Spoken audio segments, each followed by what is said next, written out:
Welcome to Plant Your Seed. I'm your host, Fred Ferris. On each episode, we share stories of how ordinary people have transformed their lives. Each story is compassionate, each story is authentic, and each story is a transformation. Here are the stories of the people who are changing our world by transitioning to a plant-based diet. Today on Plant Your Seed, joining us from San Francisco, California, we have Alexandra Tierce. Alex has been vegan since 2007 for the animals. In veganism, she has not only found a purpose in her life, she found a level of spirituality that has forever changed her heart and how she interacts with all beings. Being a beacon of love and light is the foundation of her spiritual practices, and she feels the very foundation of veganism. Welcome, Alex. Thank you for having me, Fred. Very excited to talk to you today. Thanks for being here on Plant Your Seed. We as people don't talk enough about spirituality, the sense of connection to something bigger than ourselves. What is it about spirituality that makes it the very foundation of veganism? Well, what first comes to my mind is the idea of love. The word love and the feeling of love doesn't have to be explained. And I'll tell you just an experience I had just earlier this year. My good friend has a two-year-old little daughter, and she was telling me the story of when her daughter just turned to her at a very young age, even younger. She's almost 3. And the first time that her daughter said, "Mommy, I love you." And that to me right there is a higher power. The daughter knew, and we all know what love feels like. It doesn't have to be explained. We don't have to learn it like the ABCs. It is a feeling that is fundamentally inside every man, woman, and child. And that alone, to me, is a higher power. And that's the higher power that I have not just tapped into in my veganism, but where my whole life leans on. And what's happened and to me is that I recognize that deep feeling of love, especially for the love of animals, because as humans, as little kids, we are fascinated by animals. Not just fascinated, but we have this instinct to protect.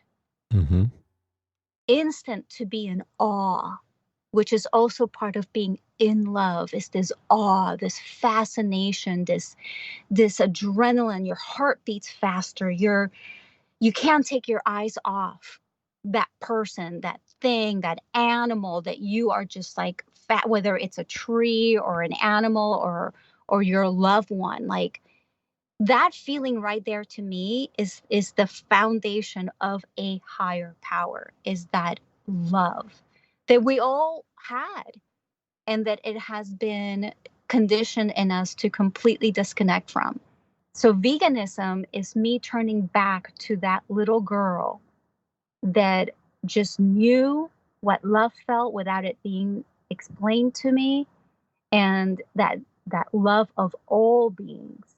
And that is my foundation. And that's what veganism has done for me as far as spirituality is concerned. What is the disconnection between people and that love and the animals? Well, I think that it's taught. I think that, I'm going to talk a lot from my own experience. This is why it's very important as a side note that everything that I'm going to say today is strictly my own experience, strictly my own opinion. It is not, I'm not a professional. I am not a priest or anything like that. I'm very much into people sharing their experiences. And that is something that nobody can take away from us. So from my own experience and my own journey through, going into being a spiritual being, that little girl who loves so much, to being taught that disconnect, being taught that, what you what you're participating in is normal, like the eating of the animals. But then going to bed and having my mother read me a fairy tale with animals in it, like this constant uh, hypocrisy, and me having to make it okay that what is being told to me is okay. And basically it comes from trusting my mother blindly, my father, generations before me. But that disconnect is cutting myself off from that love that I know is there for animals, knowing that these animals are like babies, and that disconnect is just basically being told over and over again that feeling is not what I'm supposed to be feeling at that moment when I'm sitting down to eat. To disregard, in other words, disregard that love that I know is in my heart. How can we change the disconnect? Well, the first things first, we have to reconnect, and almost like acting our way into right thinking. Like, you shared a little bit of your veganism story with me and how it starts, and it started with me too. First I had to stop eating animals, and then once I stopped eating the animals, I started to put together and and reconnect what I was actually doing, that whom I was eating, that these were my brothers and sisters, if you will, my fellow earthlings. And first, I had to start with my actions. There's a saying that says you have to act your way into right thinking. Mm. And that was initially what I had to do. I could have a lot of thoughts and philosophies about the love of animals, but unless I actually match my actions with my morals, my values, and my spiritual principles of love, I will never really reconnect to that love that is within all of us if I'm not actually backing it up with action. And so first things first is we have to stop seeing animals as separate, seeing animals as things that are ours to use and abuse as we wish. So that's how we start to reconnect. What is the reason people don't live by their values when it comes to animals? I think it's scary to come to that point in your life where you're a good person, and come to that crossroads where you recognize that you have been participating in something so evil. And it's not just you, it's your mother, your father, your loved ones, that we're Mm. all participating in something purely evil. And that's a very scary place to be. Right. A very scary. And that's why we talk ourselves out of it. Like, I remember the first time that my husband approached me and said, I am done. I am not going to eat animals anymore. And what happened was that he was at a meditation. We were in LA, and we were part of this spiritual community called Agape. And he went to a meditation of 1,000 people, and he had just had a tuna sandwich. And during deep meditation, he went into a meditative state, and he could feel the fish that he had eaten struggling in his belly to get out. And Mm. tears just poured down his cheeks. And he came home like shaking, and he's like, I can't participate in this anymore. I'm not going to eat animals. And I did literally everything that every meat eater does. I'm like, what are you talking about? Where am I going to get my protein? Mm-hmm. Plants have feelings. Mm. What if we were in a deserted island? Like all of the arguments I said to him. And that lasted like a day. It's like my ego. And I heard the word, ego can also be known as edging God out, like my ego needed to defend what it had been doing for all these years. So I had to fight. It was like this fight, like, no, don't take this away from me. I'm a good person. Don't suddenly let me know or show me or have a reflection of any kind of evil that I'd been participating in. So my ego was fighting for that moment, just like that fish was, in a way. And it didn't last for very long, because by that time we had a puppy. And that doggy, Frankie, I swear he was like our Buddha. And the love that I had for that doggy, and I looked at him, and he's a French bulldog. He looked just like a little pig. And I'm like, there is no difference. And by the next day, I'm like, I'm on board. You are right.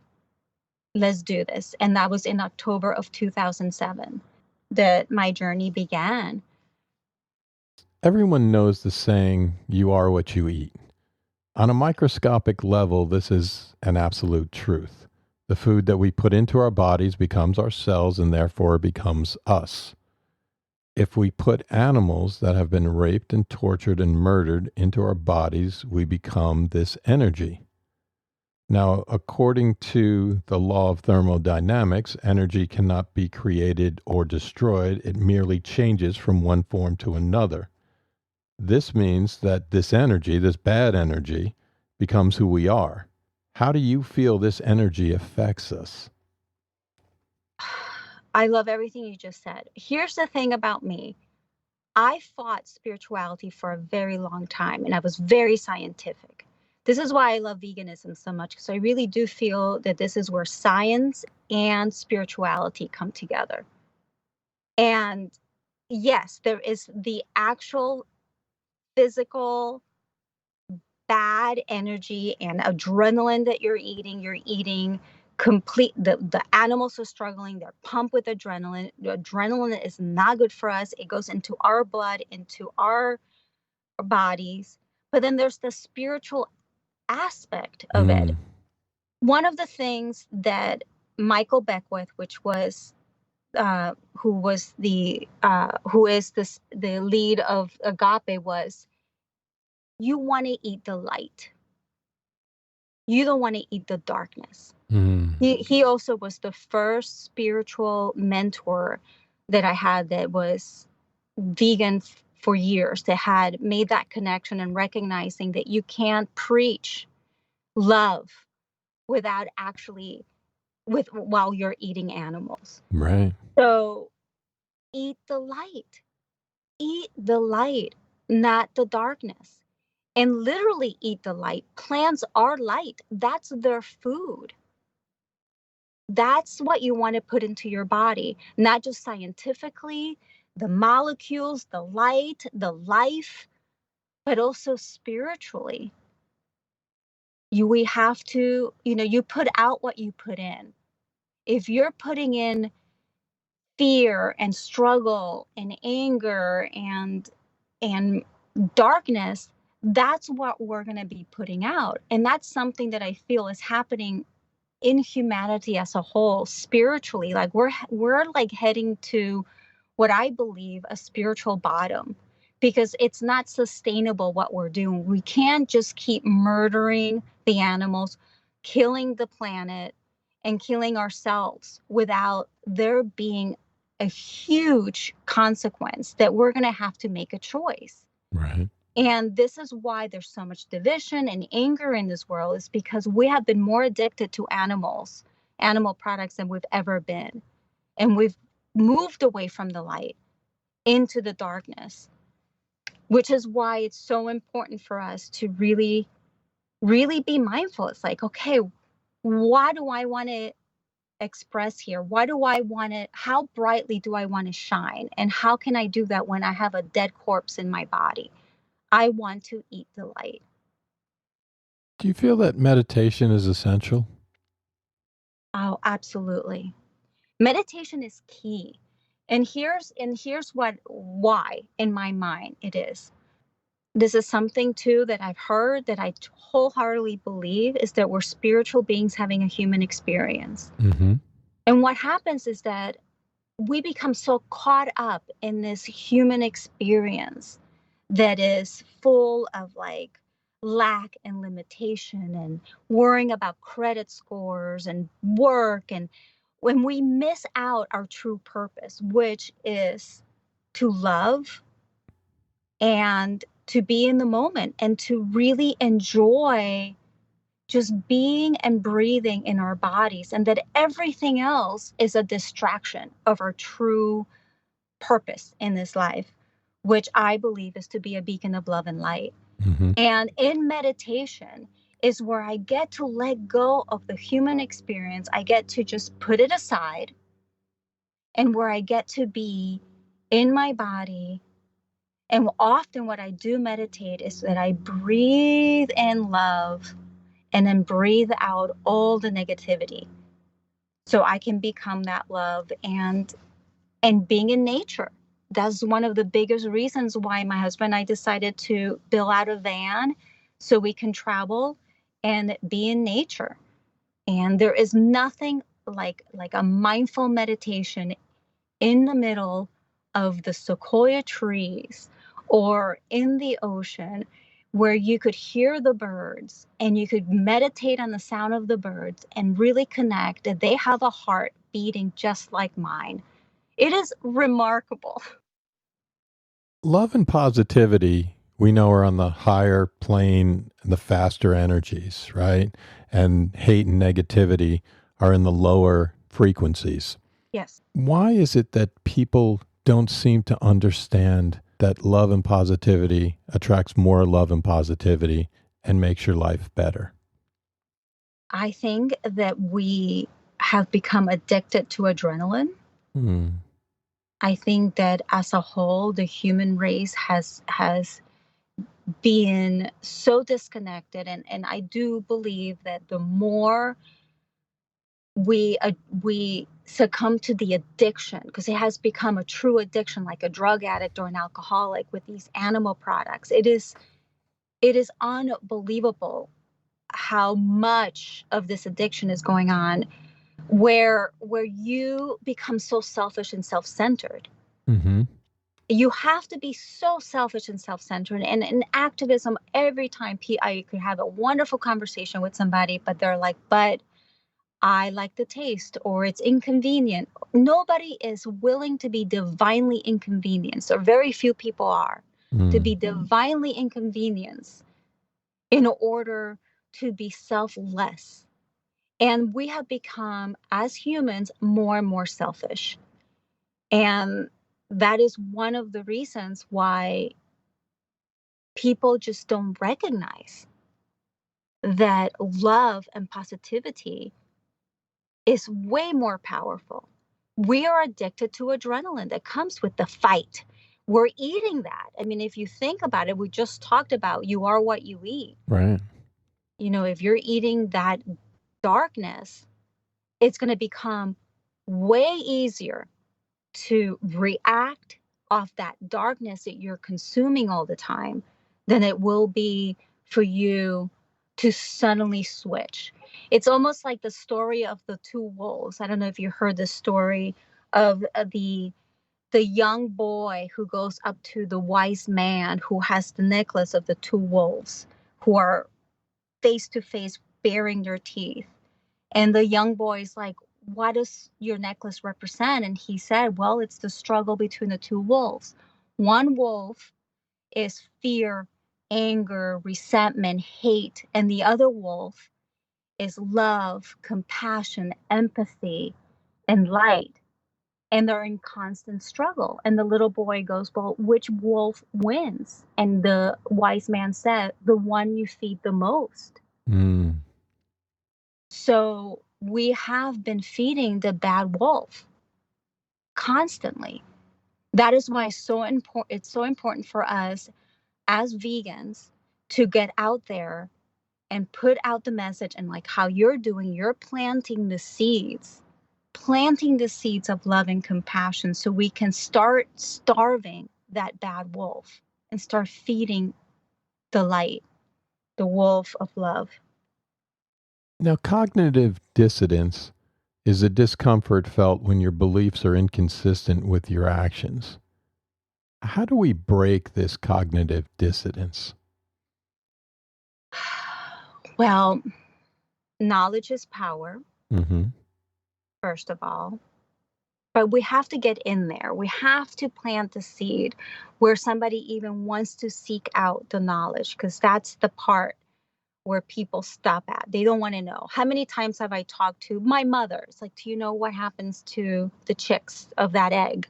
And I don't want to know. I don't want to know. They want to put their heads in the sand. What is it about people putting their heads in the sand? Why don't they want to know? They don't want to know because they don't want to know that they're contributing to something so evil. And it's funny because it is my mother's love for animals that I inherited from my mom. Mm-hmm.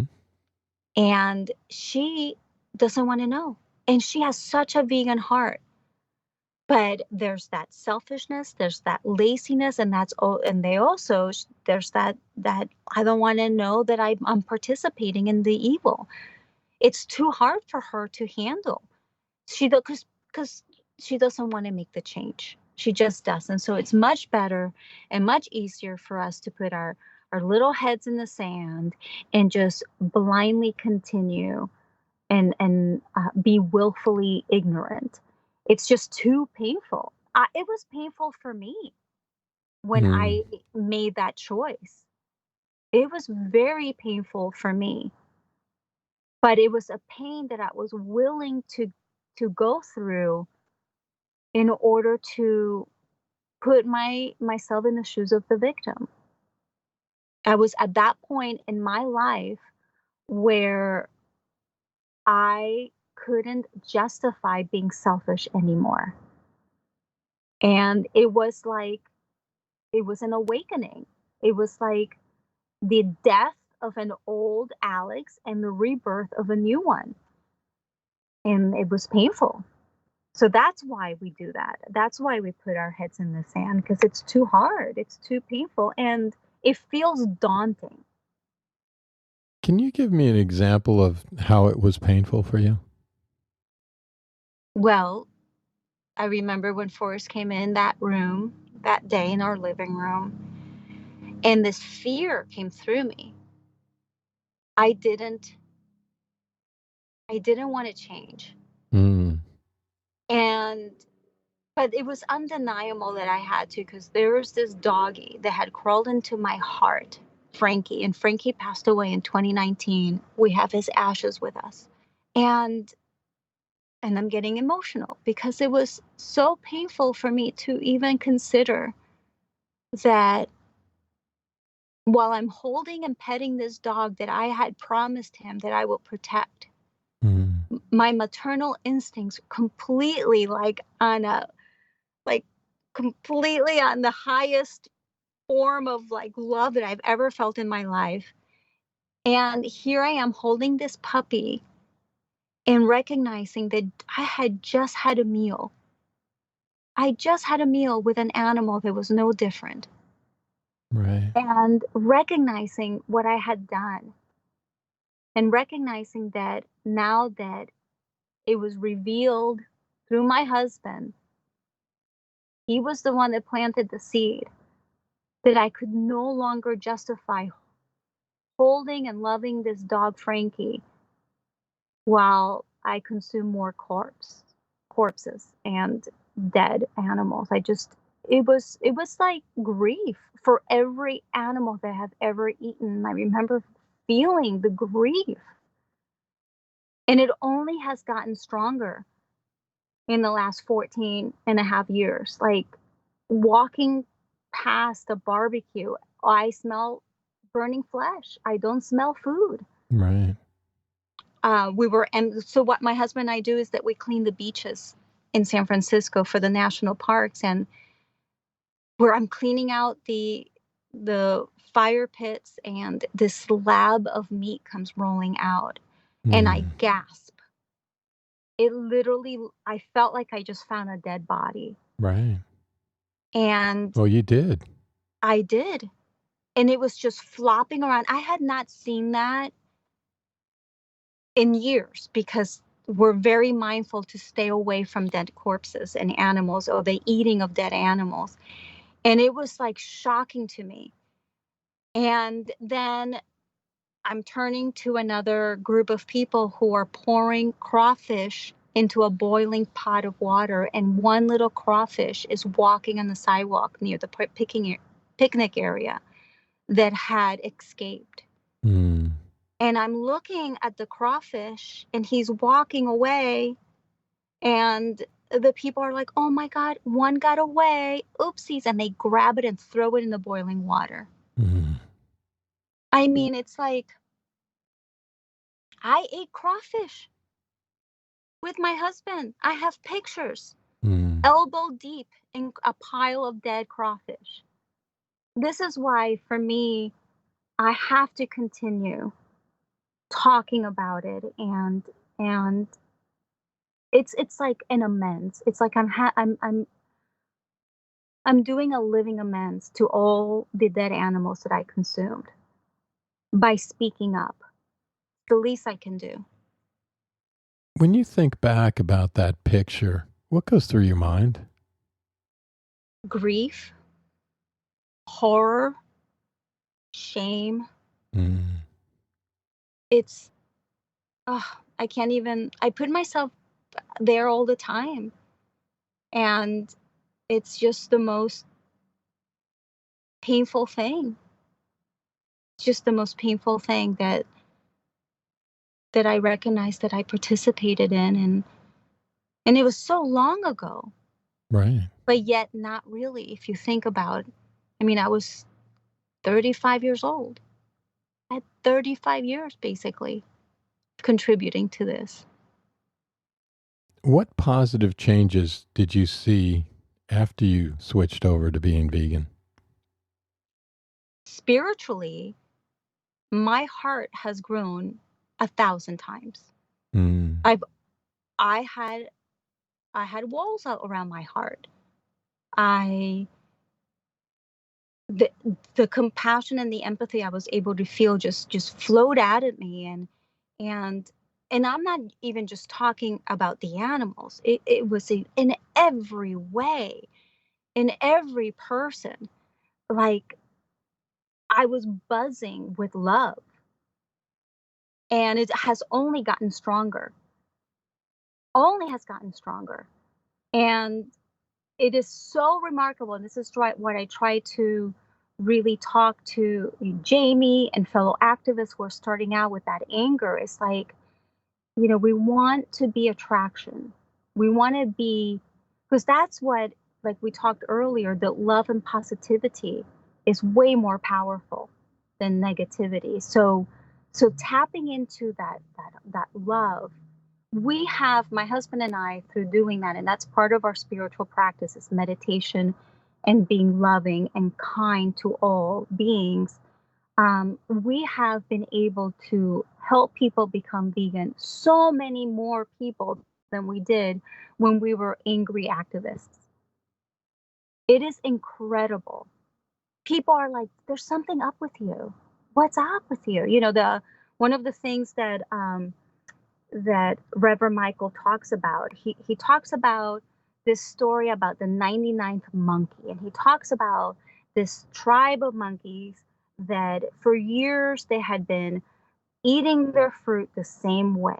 And then one day, this monkey, all by themselves, this little monkey decides to wash their fruit first. And everybody's like, all the other monkeys, like, what is he doing? What a crazy bird. Like, what is he doing? We're not doing that. But he's happily washing his fruit. Little by slowly, they start washing. There's a ripple effect. And within a few years, that's what's happening. All the monkeys decide to do exactly what that 99th monkey did and wash their fruit a certain way. And that's what Reverend Michael would say. It's like, you want to be that 99th monkey. You want to vibrate at such a high vibration that people are, what is wrong with them? Why are they so happy? I need to talk to them. What is going on there? And that's what we try to do. And I feel that is so effective in vegan activism, in my experience. How has spirituality helped you in your activism? It has allowed me to speak to other people, humans who are meat eaters. And every time I've been on street activism, I look them in the eyes and I try to have a heart to heart connection because I know where they're at. I've been there myself. I wasn't born vegan. And I am always very mindful to talk, what is your experience? What is in your heart? And disregard their, well, people in the middle of nowhere can't eat animals. I'm like, I want to know about you. And I try to really address in a loving way to have like that humanity, that heart to heart connection of how do we connect as human beings fundamentally in this idea of love and compassion and get back to that love that we had, that we knew, and that fascination for the animals. That's how I try to connect with every person that I talk to in activism.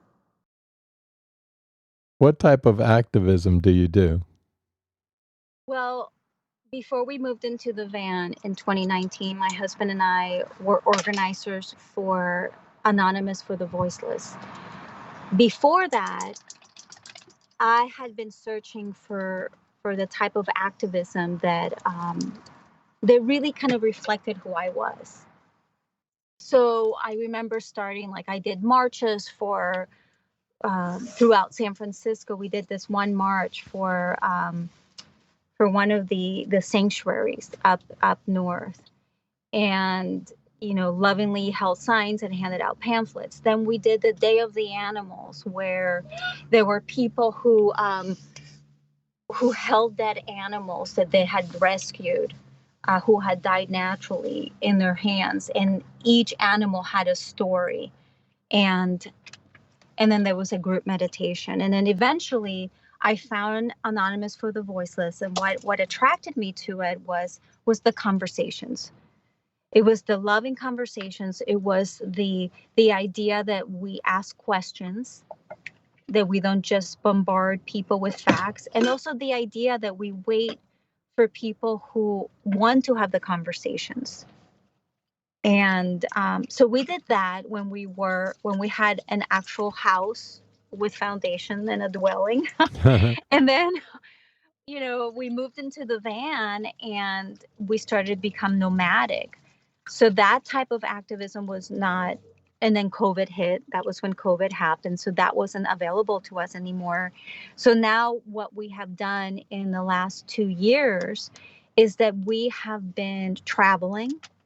We go to every vegan restaurant we could find. I posted on my Instagram account, and we plant seeds within the van life community, and you'll be surprised how open-minded the van life community is. We have caravan with groups of people. You can't live in a van without forcing you to be our friends. It seems like Whole Foods has a gravitational pull for van lifers, so we have travel and caravan with a bunch of van lifers, and we cook. We cook vegan food, and we answer questions. And we have been successful a couple of times of really having people connect and become plant-based, which is a whole different type of activism that we've done before. I would like to do what you're doing and do a podcast or something of the sort. That would be ideal, especially on the road. Yeah, I think it'd be a great idea. You should do it. I know. I think I want to. Now, what is it about human supremacy and speciesism that people don't understand? Well, it's this idea that we are basically a higher power to the rest of the animals, that we are the be all and all. it's pretty remarkable. The amount of ego, once again, the edging God out that humans can have to think and believe that all animals are for us to use and abuse, except, of course, the ones that are cute and cuddly. Mm. That is one of the things that I also feel is so part of veganism, because it's about the animals, absolutely, but it's also, like you said, about speciesism, about racism, about hate of any sort. It's also about feminism. Feminism, that's the thing. Like, I remember doing the women's walk, and there was a woman who had a sign that said, you can't be a woman, you can't fight for women's rights and not be vegan. Mm. And I remember being like, you're absolutely right. And that's another thing, as a woman, veganism has been me also walking the talk, of being a feminist. Right. And for me, like I said, like being part of that spirituality of being a beacon of love and light, that encompasses everything. I have been more active in so many areas of, besides animal activism, which of course is my foundation, because these animals can't go to the polls and vote. They can't, have strikes and stuff, so it's the animals.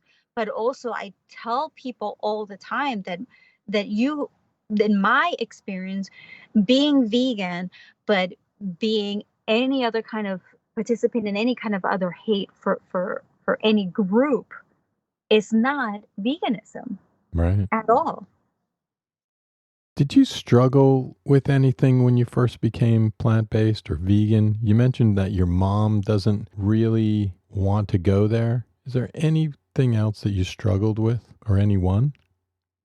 What I struggled with when I first became vegan was the social aspects of it. I was made fun of. My husband and I were made fun of, especially my husband. My husband's from Texas, where eating meat is a sport. Mm. And we were also in the fitness industry. My husband and I were personal trainers. And, this, we got teased a lot.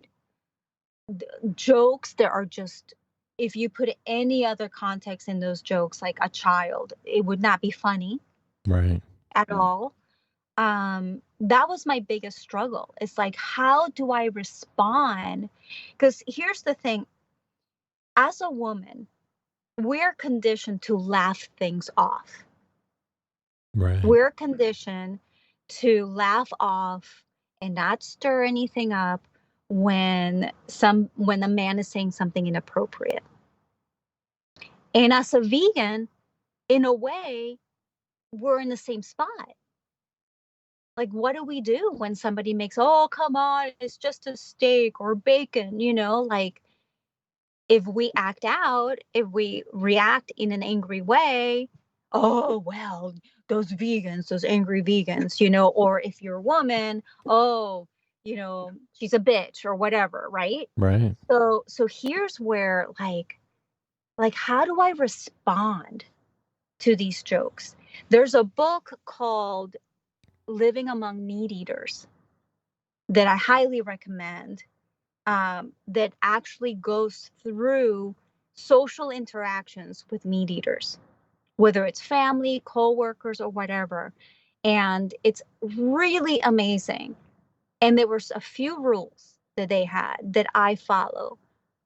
First of all, I do not talk about veganism at a dinner table when there's Mm. animals on the table. I haven't been sitting for the last, I would say, like the last 10 years. I have not sat with an animal on the table, a dead animal on the table. But that was one of the things. It's like, we don't talk about that, because you're being set up. This is not going to be constructive Right. conversation. One of the things that was suggested is that you say, hey, if you want to learn more about my veganism, let's talk about it after dinner. Right. And I could give you some information and stuff like that. And I remember reading this book and being like, oh my God, these are actually really good tips on how to respond instead of react, and how to not put myself in a situation where I'm backed up against the wall. Because as vegans, just by sitting, just by entering the room, you are already threatening somebody's morality. Just by being vegan, they feel threatened. That's been my experience. Like, oh, Alex is vegan. My mom still does that. Just like tells anybody, like, we're at the cashier. Oh, my daughter's vegan. You know? Yeah. So that was one of the biggest struggle, was the social aspects. I knew I never wanted to eat animals, but it was like, how do I navigate through a meat eating world that absolutely everything is set up against me? Advertisements, everything you can think of is an uphill battle in that way. How do I interact with my coworkers, my family members? That was the biggest struggle. Can you give me an example of the ridicule that you went through? Yeah, I mean, with my family, uh, my mother was one of the first people. She was chain smoking after she picked us up from the airport in Florida, and she's like, "Just want you to know that you're gonna die," just like as she's chain smoking. And yeah, people worrying. Suddenly, they're worrying about my weight. I was always thin, but of course, that's not normal in a meat-eating family with a standard American diet, because you're supposed to gain 10 pounds every year, of course. So I'm the odd man out. I'm the one that they have to worry about, even though I've been the same size since high school. You know what I mean? Yeah. So being ridiculed, having my body be completely judged and criticized. Also, the fact that I have a plant-based nutrition certification, but never you mind any of that. That I actually spent 6 weeks studying the science of plant eating and plant-based eating, and no, suddenly my uncle is a nutritionist expert. You know what I mean? Or like, I have another uncle who's keeps sending me quotes from the Bible that we're supposed to eat animals. And I mean, things like this, and also just basically criticizing the food. Like, I remember making a vegan chili at a party, and somebody being like, "Ooh, but what's in it? Gross." And I'm like, "No, no, no, don't worry. There's no dead animals in it." you know? That's good. But those little things, those little jabs that if you react in a certain way, and I also try to use humor, but if you react in an angry way, whoa, whoa, why are you so defensive? So those are some of the examples. I mean, and it's gotten better through the years. People have gotten more used to, my family has gotten more used to it, but still there is always going to be a bacon, joke somewhere. Yeah, it's interesting, right? That the people who eat at McDonald's become the nutritionists when I you know. become vegan. My God, every single one of my family members is on heart disease medicine. They're all obese, because people think obesity is morbidly obese. But as a personal trainer, it's like, all you have to do is have a BMI more than 30. That's like, you'll be shocked. It's like 80% of the country. Right? They're morbidly obese. They are on cholesterol medicine. It's just hard. It's just so mind blowing that the norm is to be overweight. And like I said, to gain 5 to 10 pounds a year, that's like normal. That's healthy in their eyes. And to be on medicine, I remember my father talking to me and being like, "So what prescription medicines are you on?" I'm like, "None." He's like, "What? None?" I'm like, "Yeah, is this the world we live in now, that it's normal to be on prescription medicine?" Yeah, it is. It is pretty sad. It's pretty sad. It's pretty amazing, the mentality that we live in. But those are struggles that have had. And that's one of the conversations I have with my cousin Jamie. It's like, how do we get through those struggles without letting affect us, without allowing others to take away our serenity? Like, that's one of the things, the older I've gotten, the more precious my serenity has become. Right. Yeah. And that I'm not going to allow somebody else's opinion or comment to get to me. I would be ineffective in my activism of any kind, or as a loving being, if I was full of justifiable anger and resentment. Now, just one clarification about the Bible. People always say Jesus ate fish, but the translation is actually fish weed. That's just a little aside there, as far as the people always seem to run that flag up about, oh, well, it says in the Bible. It also says in the Bible to not eat animals. That's right.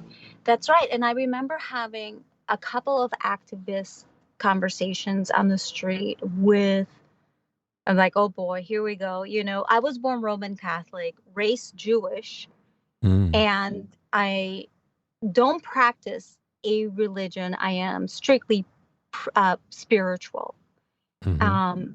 And having a conversation with, I think it was, I forget what religion they were talking about, but that was one of those conversations where my spirituality really helped, because I talked about the spirituality, about that particular person.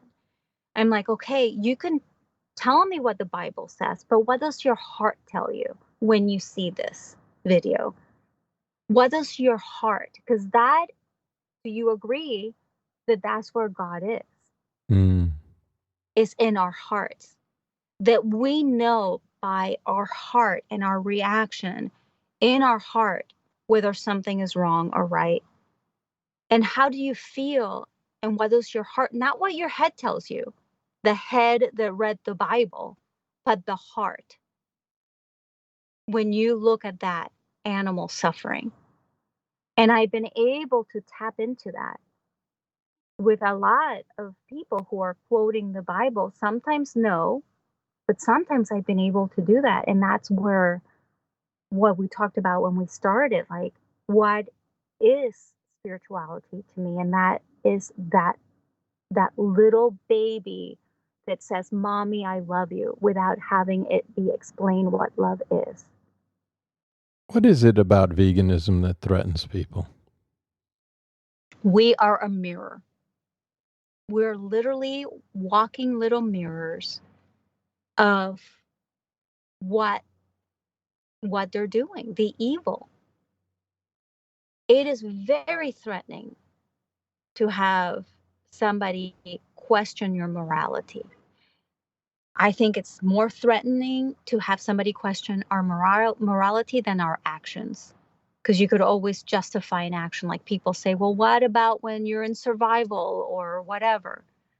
But when we're getting down to the morality, is very threatening. And we all know, and I knew when Forrest walked into that living room that he was right, Mm.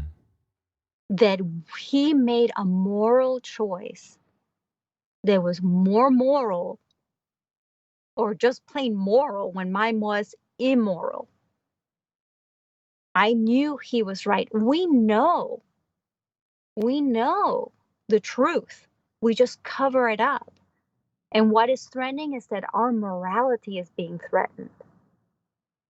Do you feel that there's a way to engage with people without threatening their morality? Yes. This is the way that I have come. First, a genuine curiosity of that individual. When I approach a person, a meat eater, first of all, what I do is I take in a deep breath and I choose to love them. And I do. Because remember, I told you that my heart has grown tenfold in Mm-hmm. veganism. So I love this individual. And when we were organized, as I told all of the activists that they were new, approach everybody with a genuine curiosity of this individual, with love in your heart. And when I have done that, when I have really guided and I'm like, I want to know what you think. I want to know how you feel. I want to know where you're at genuinely because I care about your thoughts and feelings about this. Please let me in. That's my guide. That's my energy. And it has become, I've had conversations where I'm hugging the person at the end and we're crying together. I connect to the humanity of that human being because I know where they're at because I've been there and I tell them that. I share openly how I was, how I felt, that I understand. You are not alone. I've been there. I know that feeling. I know how hard it is, those roads you're at. I know it. I've been there and you're not alone. I'm here to guide you and help you with love. And it has been some of the most powerful conversations I've had, whether or not they become vegan. That's not the point of that. It's planting the seed like you are.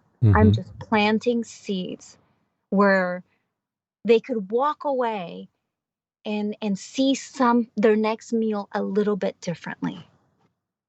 How does that make you feel when that happens, when you're hugging someone? It is a feeling of complete bliss.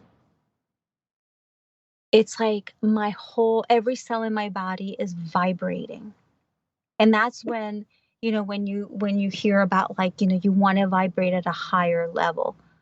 I feel that. I feel that vibration. It is one of the most remarkable feelings. That's why I love doing street activism so much. And that's why when I found AV, it really fit who I was because I didn't want to have fights. I wanted to change lives. I didn't want to be, I didn't want to be in a situation where I had to prove myself right. I wanted to be a guide where even if I'm just pointing, like go that way, like the Good Witch of the Wizard of Oz, follow the yellow brick road, and I'm here if you need me, just follow the yellow brick road. That's how I feel, as an activist. I'm like, I'm just here to guide you that way and make that way attractive. Do you feel compassion is the key? Compassion and empathy. Not just compassion, empathy, like putting yourself in that animal's shoes, being able to feel and empathize. Because I feel they're very different. Obviously, compassion, you could have compassion and not have empathy. But we have all felt fear. We have all felt struggle, darkness. We know what that feels like. Even if we haven't experienced it ourselves, where we had been in a situation where we were in danger, we can easily think about it and our bodies wouldn't know the difference. That's how powerful our minds are. We could create a reality that's not actually happening and be able to empathize with somebody else. And that's what I believe is the key to veganism. Is not just compassion, because well, as long as they're slaughtered compassionately or humanely, it has to be empathy. Put yourself in the animal's shoes. Is there a cookbook or a book, maybe a documentary that you recommend to someone that is transitioning to a plant-based diet? Oh, there's so many. There is so many. My first book that I picked up, well, I was already vegan. The first thing I watched was Earthlings.